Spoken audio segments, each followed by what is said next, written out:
Welcome to this week's episode of Basaganang Trip. Again, I'm Leloy Claudio. I teach history at De La Salle University. And if you have any suggestions about the show, any questions, or you just want to talk to me, have a Twitter conversation, huwag kalimutan ang aking hashtag at Leloy Claudio. We can talk about the content of the show. For this week, ang pag-uusapan natin ay semi-controversial, pero I think it will clarify a lot of things. Ano ang liberalismo? Ano ang Liberal Party? At ano ang Dilawan? Magkakaibang tanong, magkakaibang sagot, iisa-isahin natin. So first question, ano ba ang liberalismo? Ang liberalismo ay isang ideolohiya or political principle na umusbong noong 17th century, largely from Europe, at ito ay bunga ng mga ideas of philosophers like John Locke and Voltaire. Sinasabi nila na dapat ilimita ang kapangyarihan ng mga may makapangyarihan para mag-prevent ng mga abuse. Ito yung tinatawag natin na negative notion of freedom. Negative notion of freedom dahil individuals should be free from the excesses of power of those in power. Paano niya dinilimit ang kapangyarihan ng mga ito? Through yung notion ng rights. So for example, the state cannot interfere with my right to speak. That's why meron tayong freedom of press, meron tayong freedom of expression. The state cannot interfere with my right to organize with other people. Kaya meron tayong freedom of assembly. Ang goal ultimately ng liberalism ay i-ensure na hindi sumobra ang kapangyarihan ng may mga kapangyarihan at magarantiya ang karapatan ng mga taong namumuhay sa isang political community. Ngayon, meron dalawang klaseng liberalism. Now, ito ang political liberalism. Economic liberalism is something a little bit similar but also a bit different. Economic liberalism says that yung gobyerno ay may mga limitadong kapangyarihan para pakialaman ang ekonomiya.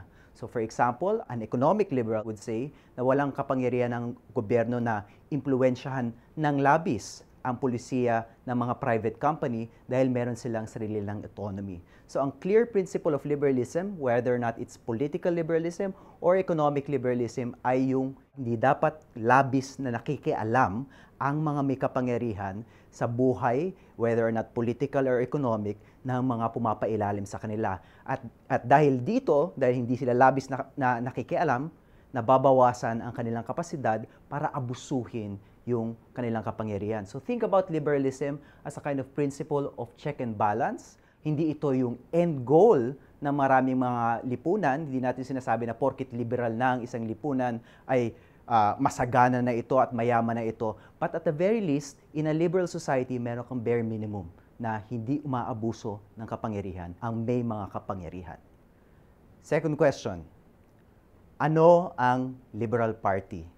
Ngayon, ang Liberal Party ay ang primary, of course, na tagapagtaguyod sa political arena ng philosophy of liberalism dito sa Pilipinas.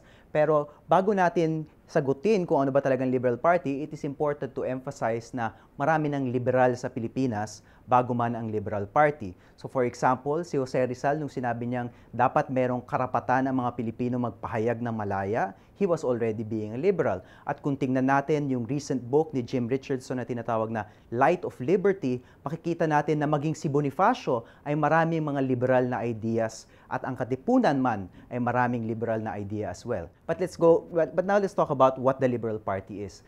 Well, yung Liberal Party ay nabuo noong 1946 ni Manuel Rojas. Ito ang eventual President Manuel Rojas at siya rin ang lolo ni former DILG Secretary Mar Rojas. Now, if you want to understand the history of the Liberal Party, you have to understand na noong 1940s, noong panahon ng Philippine Commonwealth, merong isang dominant party sa Pilipinas. Ito yung tinatawag nating Nationalista Party na pinamumunuan ng mga tao kagaya ni Manuel Quezon at ni Sergio Osmeña. Ngayon, noong 1946 after the war, may mga taong gustong matinag ang kapangyarihan ng Nationalista Party. In particular nga si Rojas. At ang ginawa niya para matinag itong kapangyarihan na to, binuo niya ang Liberal Party. At sinabi niya, ang kanyang mga miyembro ay nagmula doon sa mga mas liberal na miyembro ng Nationalista Party. Eventually, nanalo itong Liberal Party na maging first post-war president si Manuel Rojas. And after that, ang nangyari sa Philippine politics ay nagpalitan ang Liberal Party at ang Nationalista Party sa poder. So sometimes Liberal Party, sometimes Nationalista Party. Ang tanong ngayon, malinaw ba na liberal ang Liberal Party noong panahon na yun? Hindi siguro. Kasi noong mga panahon na yun, puro turncoat lang ang mga politiko. They'd shift from Liberal Party to Nationalista Party at walang malinaw na party identity itong mga parties na ito. In fact, if you want to understand how fluid the boundaries between Nationalista and Liberal Party were, let's look at the example of the president of the Liberal Party during the mid-1960s. Kilala niyo ba kung sino ang presidente ng Liberal Party noong mid-1960s? Si Ret? Walang iba kundi si Ferdinand Edralin Marcos. Si Ferdinand Edralin Marcos po ay isang liberal dati.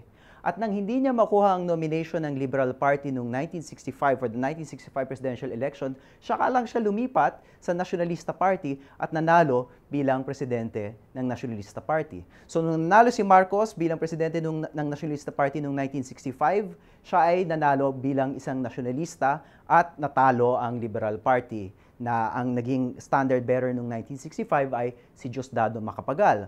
From 1965 to 1972, the Liberal Party was therefore in opposition. Pero, noong 1972, when Marcos declared martial law, nabuwag ang mga partido sa Pilipinas at tumigil ang Liberal Party becoming an opposition party. It then became a rough coalition or a rough conscience party, and it did not contest elections until much later. Final question. Ano ba talaga ang dilaw? Well, mahirap sagutin itong tanong to, pero alam natin lahat na ang kulay na dilaw ay associated with the Aquino family. At nagsimula ito noong 1983. Noong 1983, merong sikat na kanta ni Tony Orlando na may lyrics na, "Tie a yellow ribbon round the old oak tree. It's been 3 long years. Do you still want me?"